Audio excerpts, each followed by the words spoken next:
Hi there. Welcome to this class. SQL, short for Short Query Language. In this class, we're going to be learning how to query a database using commands. So I'm going to be working with SQL Management Studio. And this SQL Management Studio is currently installed on Windows machine. So if you're on a Mac, you might want to open up your Azure Data Studio and open that up, connect to your server, and then click on a new query to start up something like this. But if you're on a Windows, the moment you have your Windows machine opened up, you have something like, let me just disconnect again.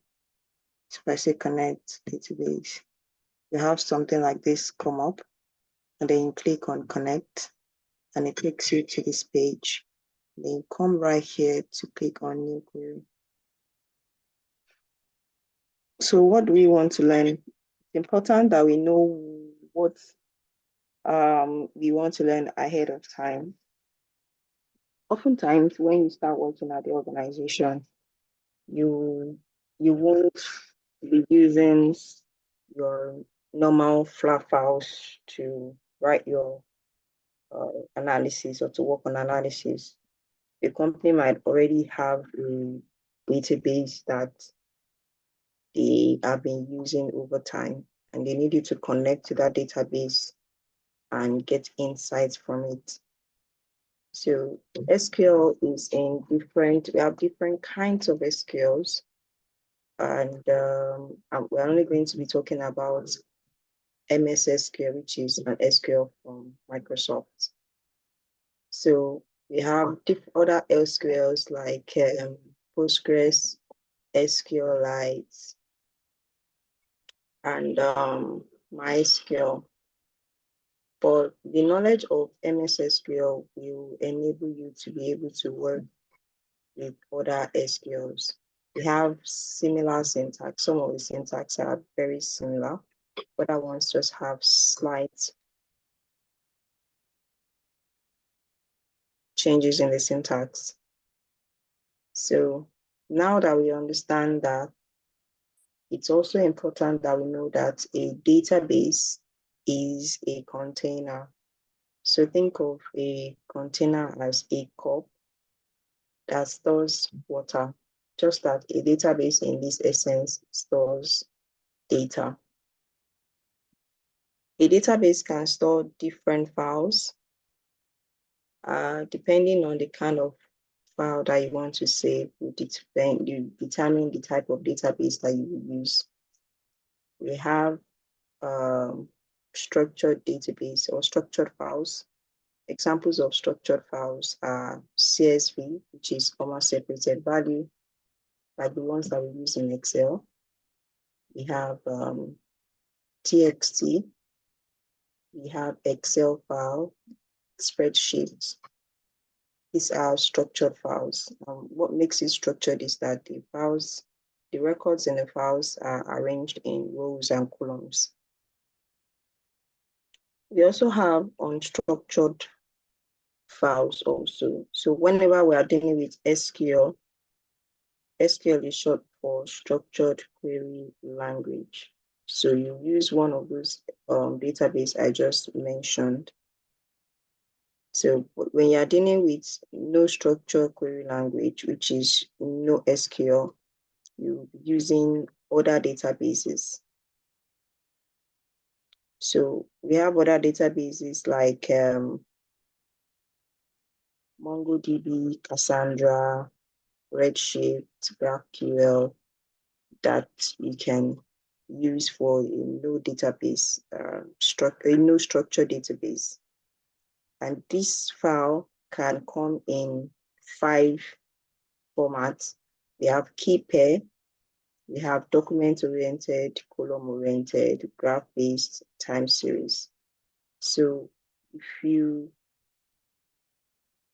are working with maybe an e-commerce website, for example, and you want to store the information, there's a possibility that you'll be using a key pair, a key pair database or a document-oriented database. Examples of this document-oriented database is MongoDB, while key pair is Cassandra. Any of these two will go for your e-commerce website. So depending on the kind of projects that you are working on, you determine the type of SQL that you will use. But we will not be covering NoSQL in this class. We're only going to be working on SQL, but it's good to know that there's another database called NoSQL. So that being said, let's start talking about the terminologies that we'll find in SQL. So in SQL, we have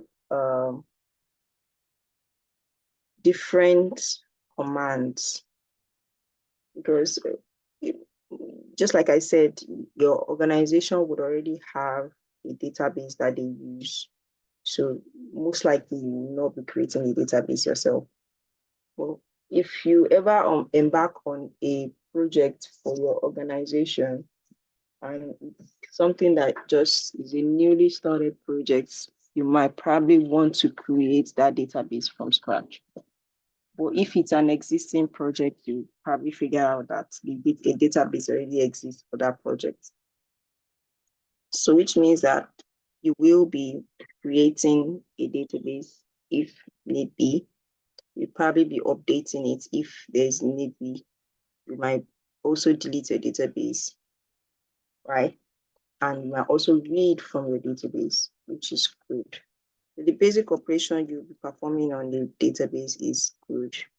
C for create, R for read, U for update, and D for delete. Now, is this to say that these are the only things that you can do on a database? Basically, from the user point of view, these are things that you'll be doing. But from the database operator point of view, there is more to database than this, which is what we're going to be looking at now. Now, I said before that we have different commands in SQL. So the first command we have in SQL is DDL. So we have commands that fit into all of this. We have the commands that fit into all of this language. So we have DDL. DDL is short for data definition language.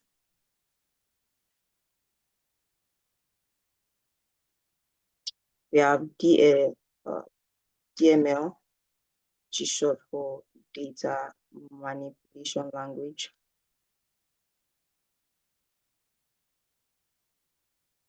We have DQL, which you always find almost everywhere. Usually, sometimes when a tutorial is being taught on databases, you find that it starts from DQL, which is short for data query language. And we have DCL, which is transaction control.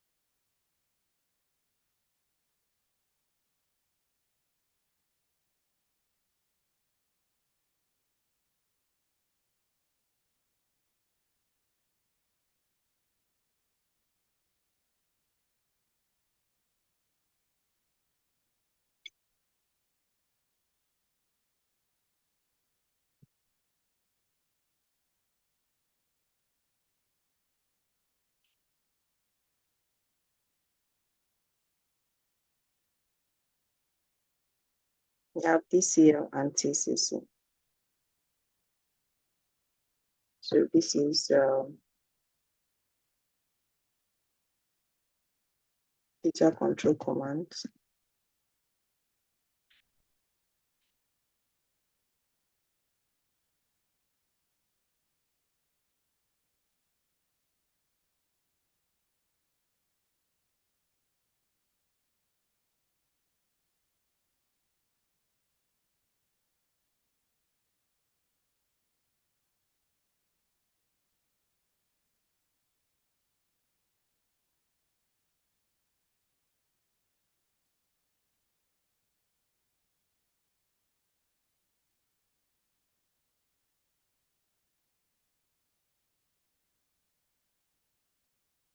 Everything a system or a database operator wants to do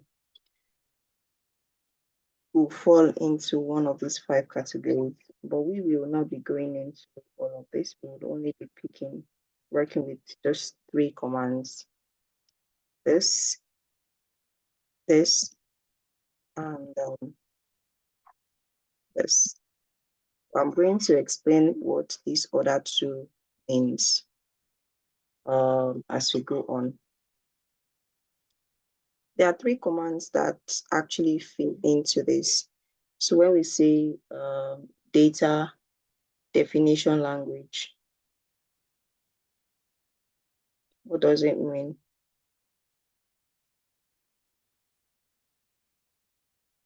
Data definition language, they are commands that we use to define a database, or they are commands that actually defines a database. So when we want to create a new database or want to create a new instance, we use the create word.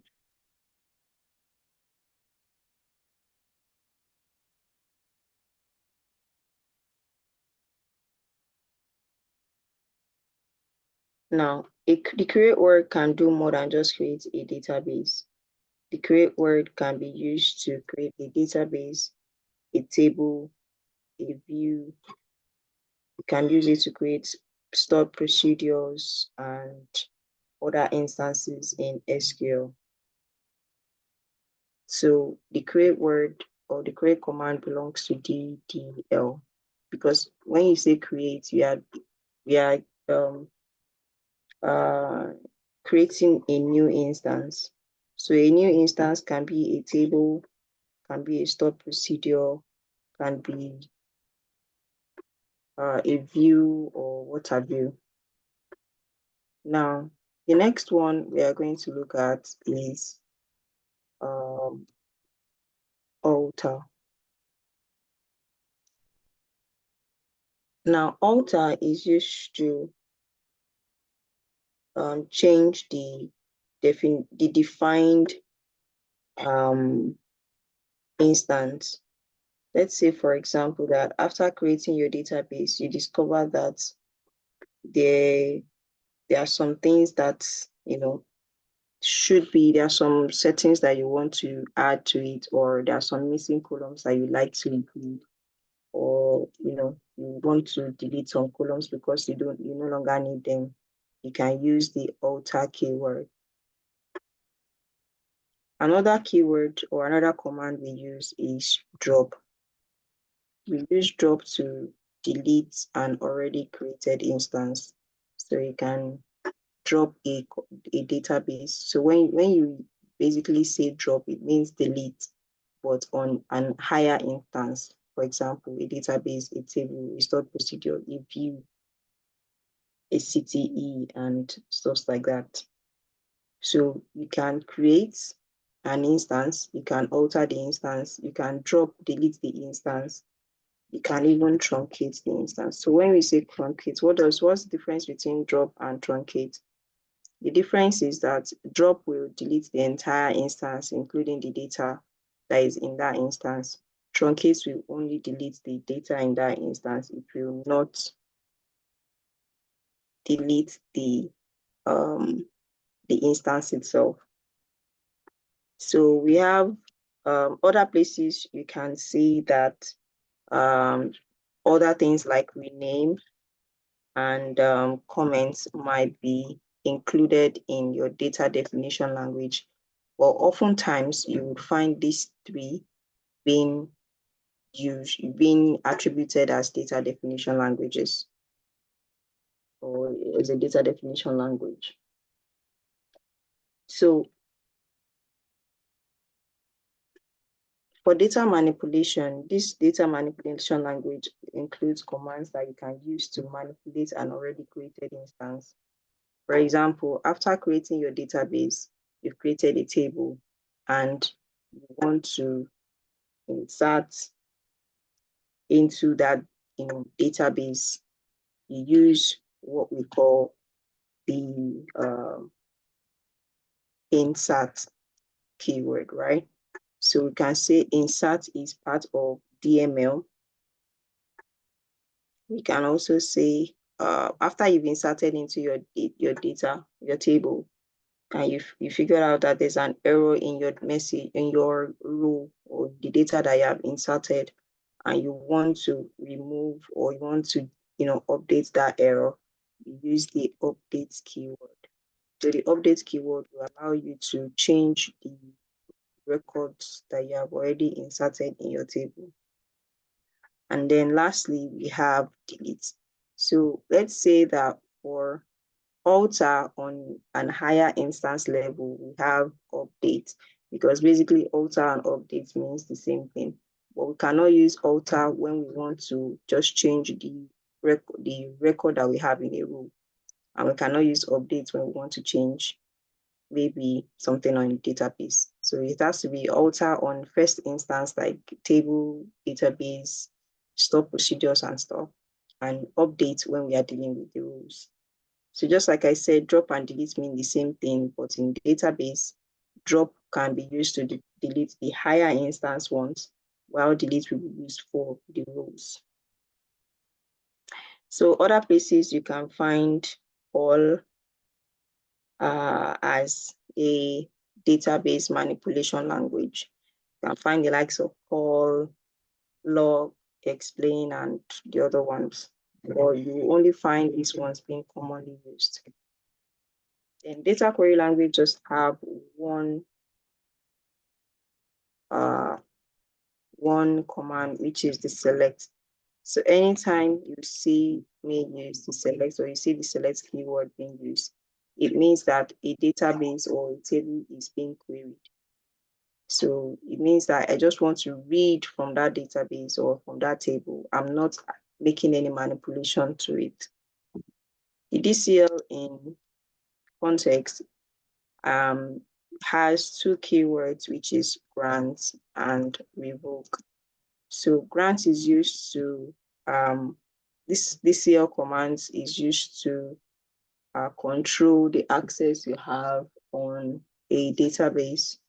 So you can grant a new user, let's say that in your company now you have interns, employed new interns, but you don't want them to have access to the overall database the company has. You want them to only have restricted access. You can use this grant to create a user identity for them. Then they have their own login details and stuff. While we can use revoke to remove access from an existing user. The last one, which is TCL. The last one, which is TCL, we have commit. We have commit, we have rollback.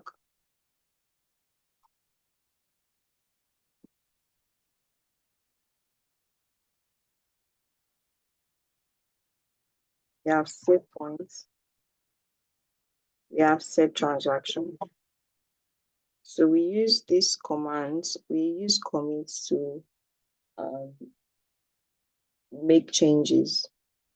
For example, you have a bank account and your bank account is, you withdraw from your bank account or you send money to another bank account. So when you send money and the money is successfully deducted from your, is deducted from your account, they will say that a commit was made, right? But oftentimes, the money gets reversed, and that's because due to server error or network issues, the money is not able to, the transaction is not able to be successful. Then the money gets reversed. So in a database language, we call it a rollback. So safe point on the other end is you have sent the money has been deducted from your account. The other person does not get the money. So the money is somewhere in banking system. You might say the money is hanging. But in real context, the money has not hung or anything. Is that the money is in a safe point. So it's neither with you nor with the other person. So the normal, like conventional way is that you'd go to your bank and then report this issue, and they'll go and do what we call a traceback. A traceback would either credit the other person's account or reverse the money back into your own account. So the last one, which is set transaction, is also used to perform transactional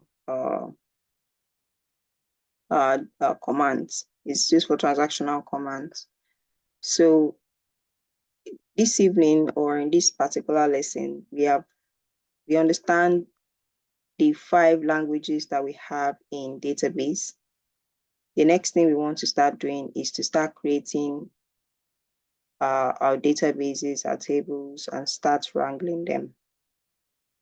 So when I say create, like CRUD now, I hope you understand where the CRUD is coming from. The CRUD, the C is coming from DDL, the R is coming from DQL, the UD is coming from DML.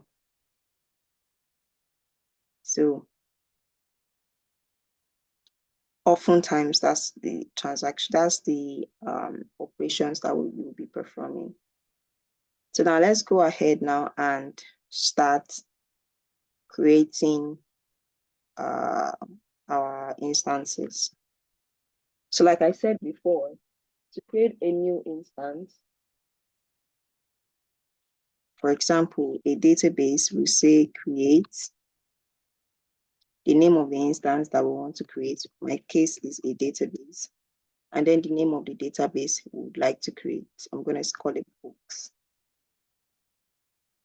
Now, if I come to this side and I open up my window where I have my database, you can see databases. If I click on this plus sign, you see these are the database that currently exists on this machine.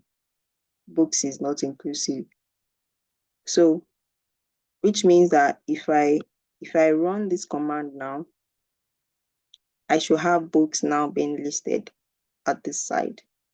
So, which means that if I'm just going to comment out this other part so that I don't get an error.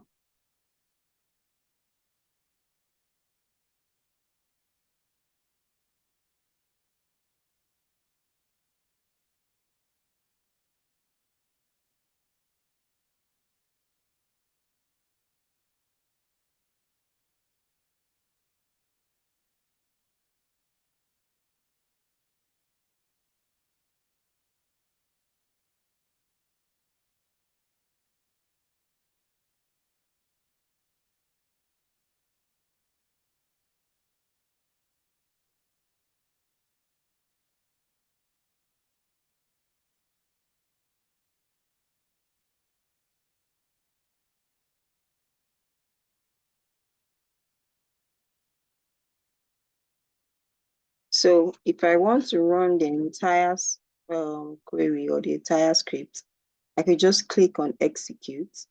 So the reason I've actually comment out this first part is that SQL starts its execution line by line, start from the first line.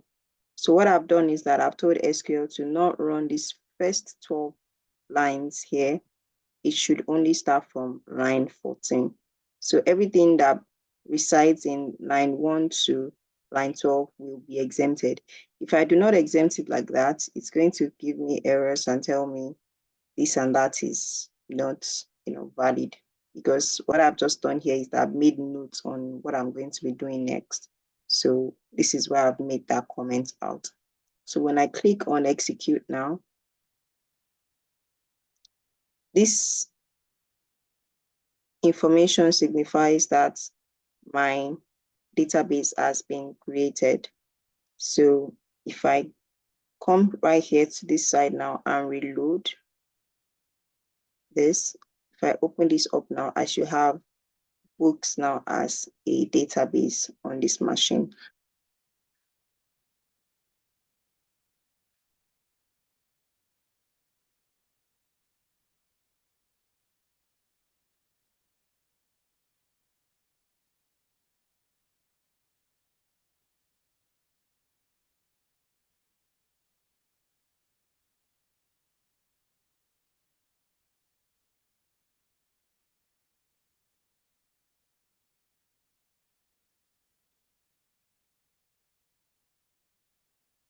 So that being said now, the next thing I want to do is to create a table.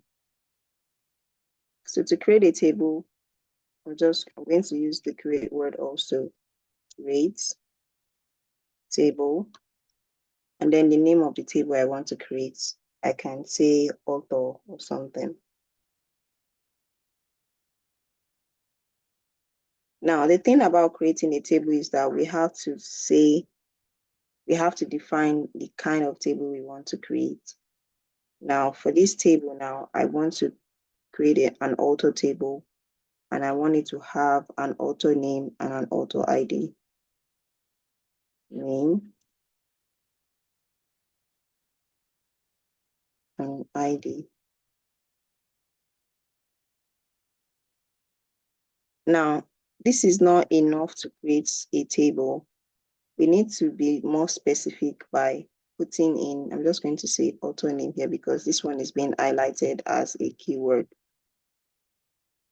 So now I'm going to say, we have to define the type of data set or the type of, data type that we're expecting the column to accept. So we have author name, we have ID, but what do we want our users to actually input? Do we want them to input a numeric value or a non-numeric value?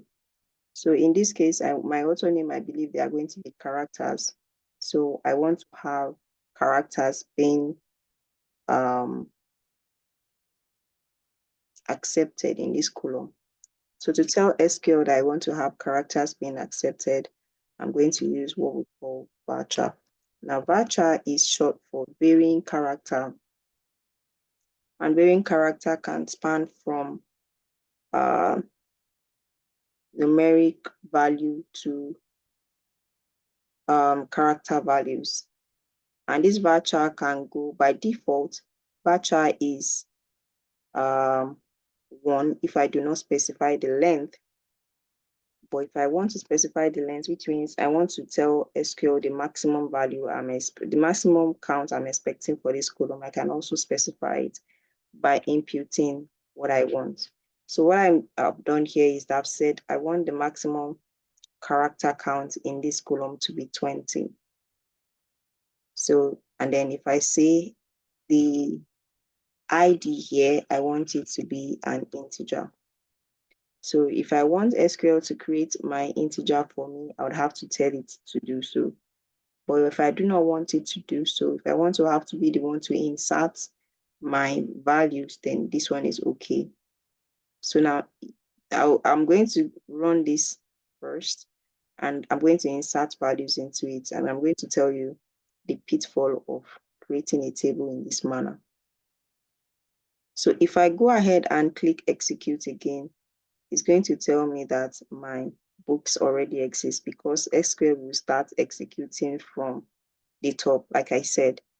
But another thing I could do is that because I don't want it to execute this line, I can either comment this line out, or I can either also like highlight what I want it to run for me. So if I highlight this now, you see I'm saying like there is an object named author, And that is because after I created my database here, I did not change it to be the current database. So to do this, I have two ways. There are two ways I could do this. Is either I come right here to where the database are listed, click on the drop down and change to books, or I just type use books. So use books, if I have this not checked in, for example, if I just return this back to masters and I highlight this and execute, you see now that this books has now been changed. So if I go ahead now and run this part now, my author table has now been created. The next thing I want to start doing now is to start inserting values into my my created table. So don't forget the command that we have used here is called DDL, right? But the one we are going to use next, the one we have also used there is here, is called DDL because we have used the create command. But we cannot talk about alter unless we see a reason to alter a table. So I'm going to talk about another command from my DML because I need to insert values inside a table. So I'm going to talk about DML briefly here. It's just one command I want to talk about here, which is insert. Now, I've already created a table now, but my table is currently empty. How do I know that? If I use my DQL here, I say select, like I said, select is the only keyword in DQL. So if I say select everything from, the name of the table is author. So if I say select everything from author, I highlight this and I click on execute. You can see my table has been created, author name and ID has been created, but there's no information in it. So what I'm trying to do now is I'm trying to insert values inside my table using the DML syntax insert.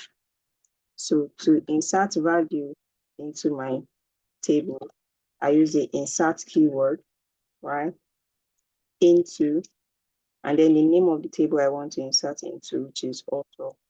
You can see that this sounds like English, or this seems like English, right? It's not complicated, I guess. So I'm going to say insert into author, and then how I want to insert into it, the arrangement. I have author name, and I have ID, right? And then the values I want to insert into it can now go forth. So I can say the first author I want to insert,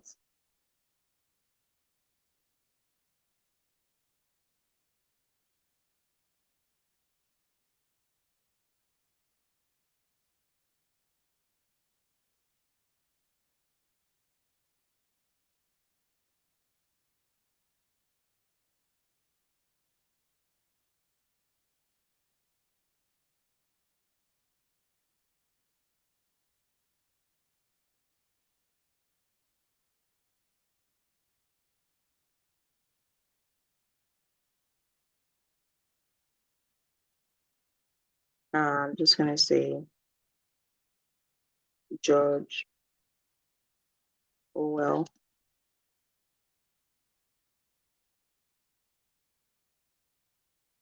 And I'm going to give this author ID 1, comma. Another author name is Charles Dickens.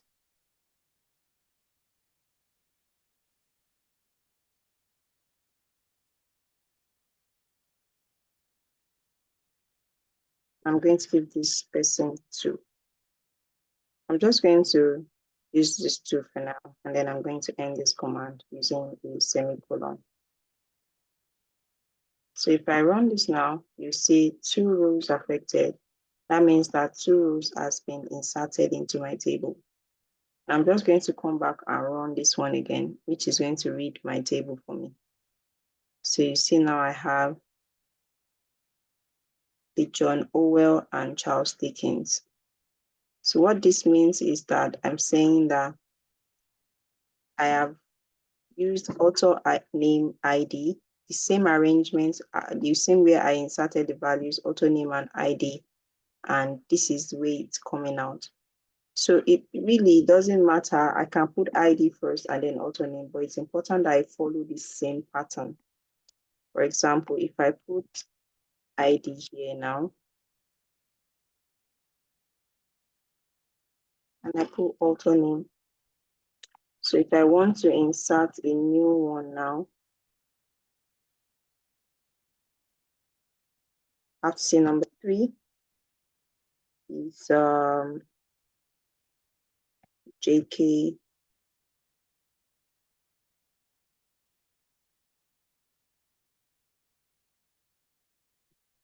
Rowling, all right? And then if I wanted to add a number 4, I have to say,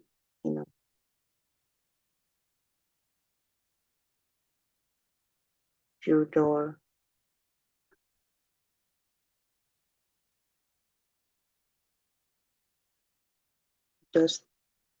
Dostoevsky.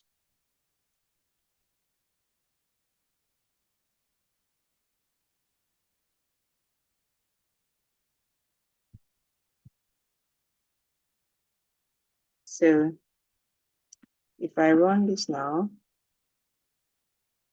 you can see 2 rows also affected. But then when I come here and run this, you can see that the arrangement still didn't change.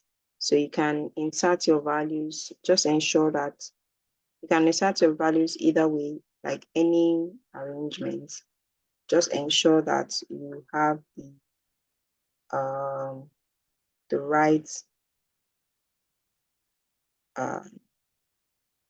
combination right here.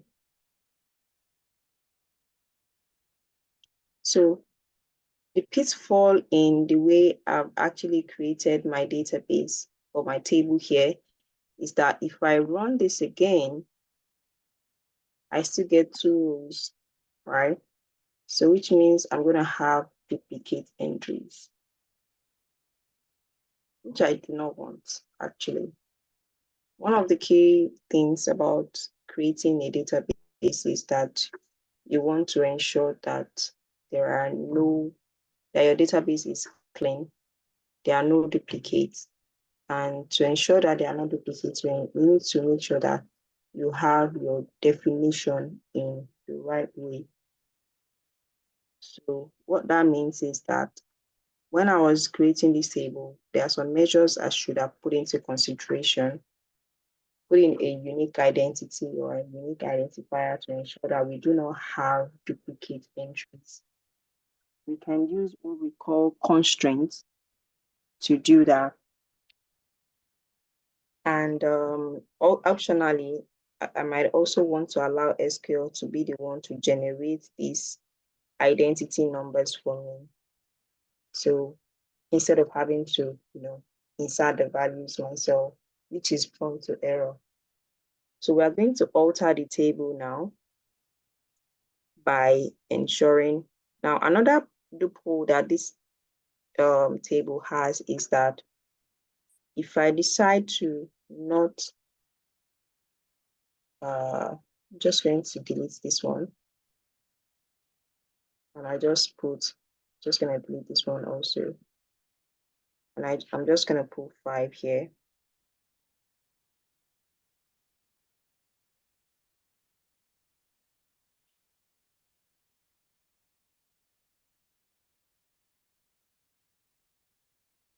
Okay, this is telling me there are more columns than what I've inserted. So I'm just going to say ID alone, 5.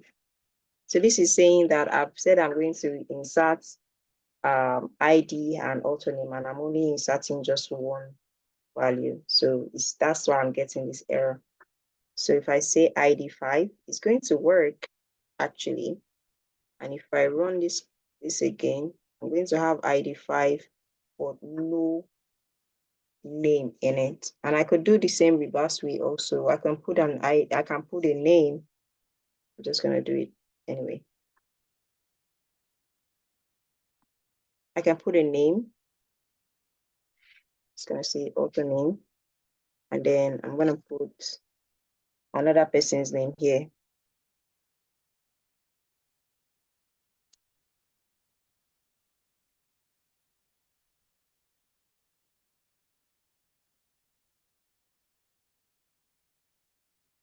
So we have author name, we don't have ID. So you can see now that my author name was successfully inserted, but there was no ID. So these are things that we are, we want to deal with when we are working with our database. We don't want to have null values there. So now we're going to now redefine our database to ensure that we do not have these things in our tables. Now, to do that now, there are two ways. Is either we delete this table entirely and we now start putting the constraints, or we try to reform it. So if we try to reform it, there are some things we will not be able to make changes to because we already have, no values here. So this could give us like a tough time. So, but if we redefine our table from scratch, this would prevent having this kind of anomaly in our table. So now to do that, I'm just going to drop the table. Now drop is part of what? My DML. Sorry, my DDL rather. So my DDL drop, I'm gonna say, because I want to drop the table and then start redefining the whole thing again. So I'm gonna say drop. Then the name of the instance I want to drop is table. And then the name of the table I want to drop is author. Now, this is saying that my author table has been successfully deleted. So when I run this now, you see that I get an error that my author table is not there. So which is to say that my author table has been successfully deleted. So even though I have the script here that has executed everything, it doesn't mean that if I delete this script that auto table is deleted. No, I have to run a command to make that effect and to make that changes. So if I get rid of all of this and I've created a table that has tons of values in it, it doesn't mean that the moment I've deleted this text, all the values are gone. So this, I'm just keeping this for record purpose. But immediately a command has been executed, the changes have been made to the database. So please keep that at the back of our mind. So now let's recreate this table and put in the right constraint to it. So we said this is an integer and we do not want to have to, be the one to insert the values in it. So we're just going to say identity. So what this identity will do is that identity will be the one that is going to, this method is useful when you want SQL to be the one to insert the auto IDs. So when we insert just one auto, it puts auto ID 1, the next auto gets an auto ID 2. So this first one is saying, this first one here means I want it to start from auto ID 1, right? I can have it start from 0 if I wanted to, but I'm saying I want this to start from auto ID 1. And this second one is saying that I want it to increase by 1, right? So that being said, I also want the auto ID because I'm not going to have duplicates in the auto ID. I want it to be the constraint. So I do not want to have duplicate entries of auto ID. So because of that, I'm going to make this a primary key. So what this means is that, let's say peradventure I had coded my auto ID in it, and I've already assigned auto ID 1 to some person.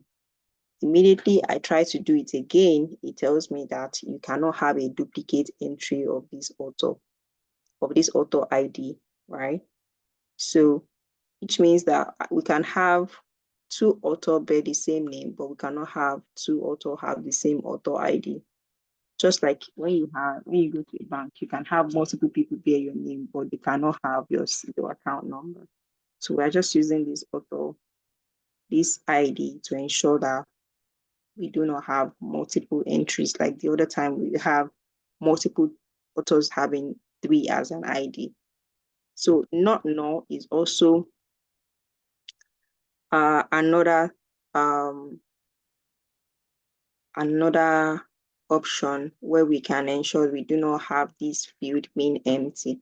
The other time we were able to insert an author name without the author ID. So not null tells SQL we do not want this ID to be empty at any point. Though because we already have an identity, SQL is going to ensure that this field doesn't come out empty. So the author ID name now, the constraints we can put in here is that we can just say not null. So which means that we cannot have this field also being empty. So if I just rerun this now to recreate my table is now being created. If I run this script now, you can see I have my table ID. So if I insert this Alice Walker now, I'm going to get an error. Okay, I don't get an error. Why? Because I have my identity already set up, right?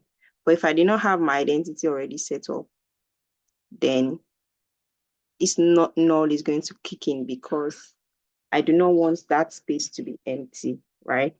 But before that worked, and if I say read this now, it has already assigned it to be 1. But assuming we did not put in this identity, we would not be able to, we'll be having null as our identity, right? We'll be having null as this identity. Now let's run this again. You see that it works again, but this time around, I'm going to have this author have a different identity. So which means we can have 2 authors bear the same name, but they cannot have the same ID. All right. So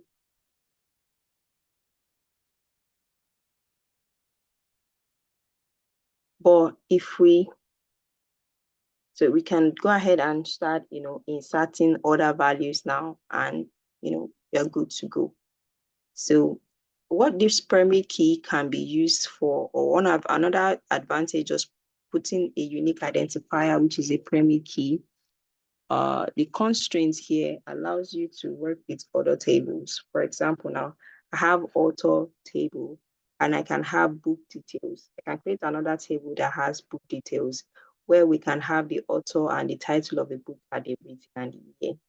So I can decide to have to join these tables together using this primary key that I've created with it.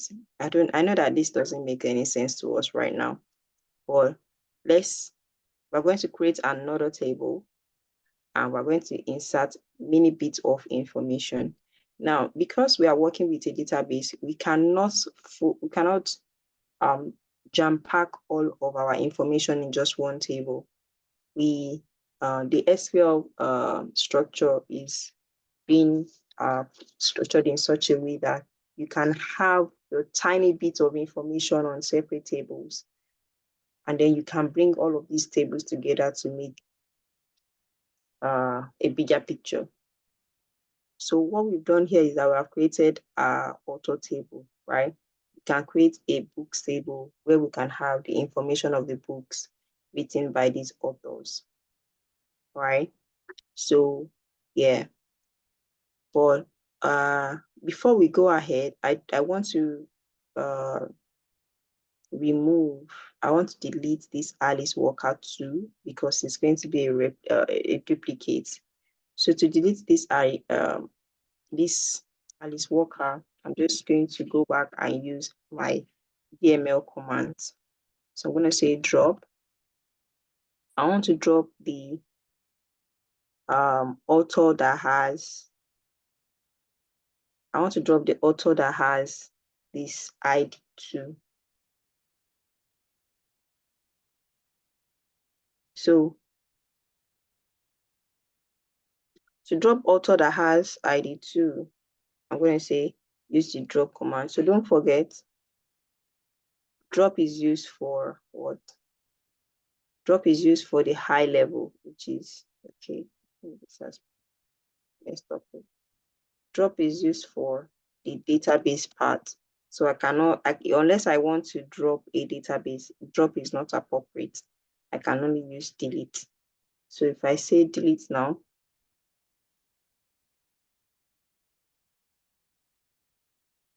so I want to tell SQL to delete a particular column for me where we have this author ID 2. So to do that now, I'm just going to say delete from the name of the table, which is author, right? And the condition to delete that we're going to say where my, if I say delete author name, it's going to delete the 2, but I just want to delete 1, which is just this ID. I'm just going to say where ID is equal to 2.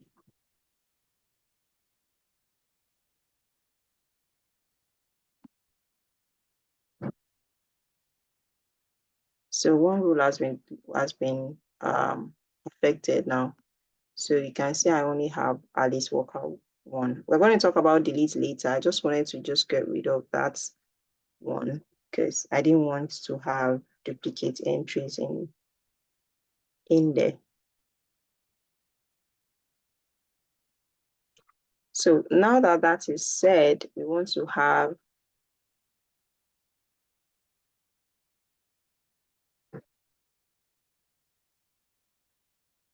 we have talked about let me say we have talked about create.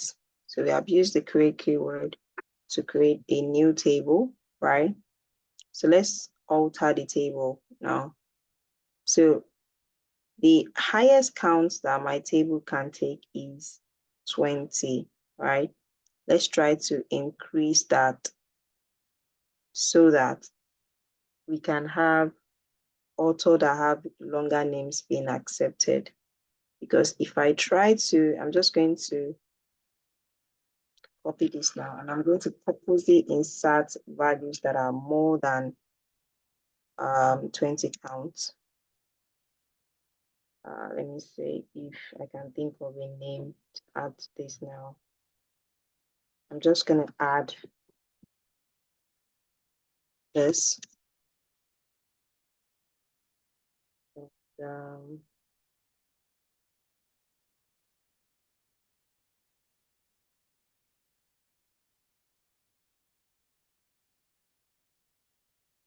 I know that this is definitely more than 20 characters long. So let's run this now. Now, string or binary data will be truncated because this is more than 20 characters. So if I run this now, if I see if this was created, you can see that this was not successfully created. Why? Because this character is long more than 20. So what we want to do now, we want to alter our table so that it can accept more values.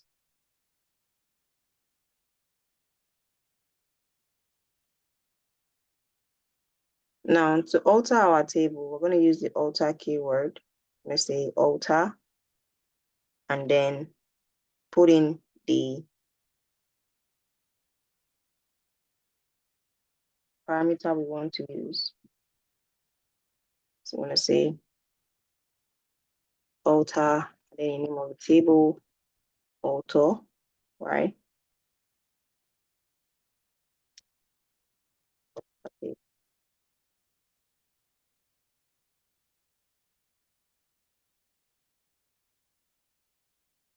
So if we wanted to add a new column, you can add a new column. Let's say we want to now add the year or the date of birth or something. You can say DOB, right? And then you can say date. And you can say virtual. Oh, sorry, not virtual. You have date already. Not no. So this is going to create a date column that must not be empty. So we can use this to add. Sorry, add this.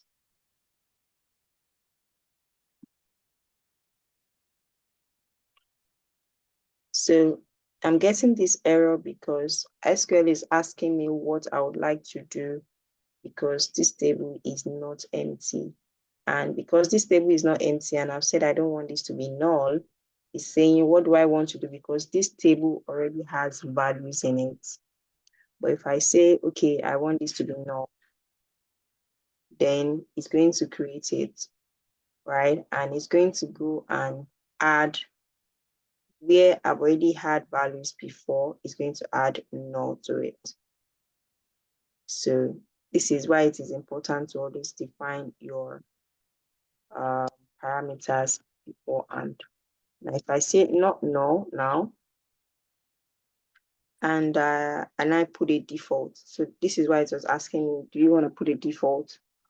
Because you already have a value in that column before. And, what do you want us to do to the value? So it's asking me to put in a default value if my user does not put in their default their date of birth. So this is if I want to add a new column. But if I want to edit an already column, an already existing column, I'll do it a slightly different way. So I'm just going to say alter table, the name of the table.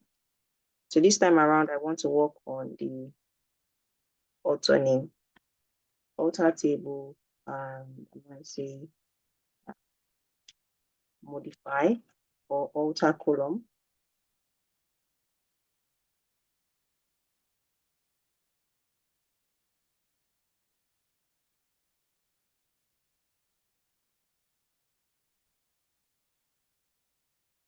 Author name.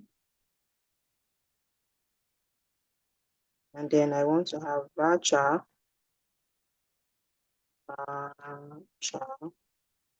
And this time I want it to be 50. I don't think anyone has 50 character long names. Also, I want it to be, I'm just going to say varchar, not null. Okay, I think this should do the trick. So if I run this now, that works. If I now run this insert again, this should work. So because now I've actually extended my character count from 20 to 50. So now this part is not working. So if I run my read script now, which is this guy right here, you now see that I have Alice Walker George Orwell, you Tolstoy, you successfully inserted inside my column.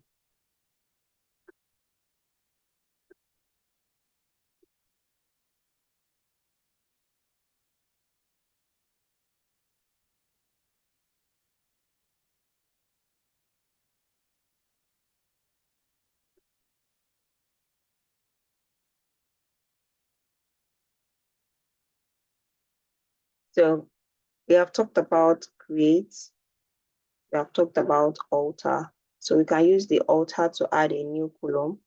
You can use the alter to edit an already existing column. You can also use the alter to delete a column.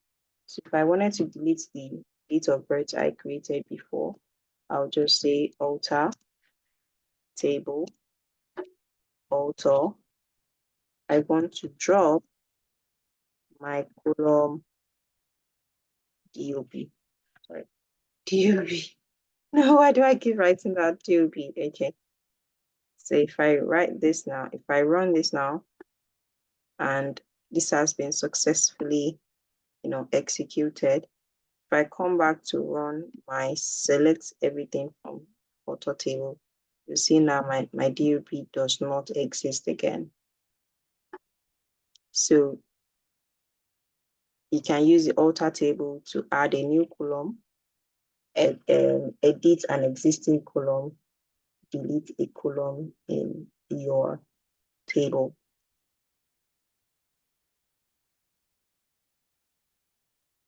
So in our next lesson, we are going to,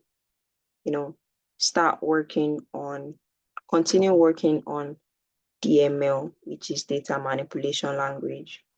What we've done today is that we've talked about the 3 commands in DDL, which is create, alter, and drop. So we have created a database, we have created a table, we've added constraints to the table, and we have also dropped a table using this drop command.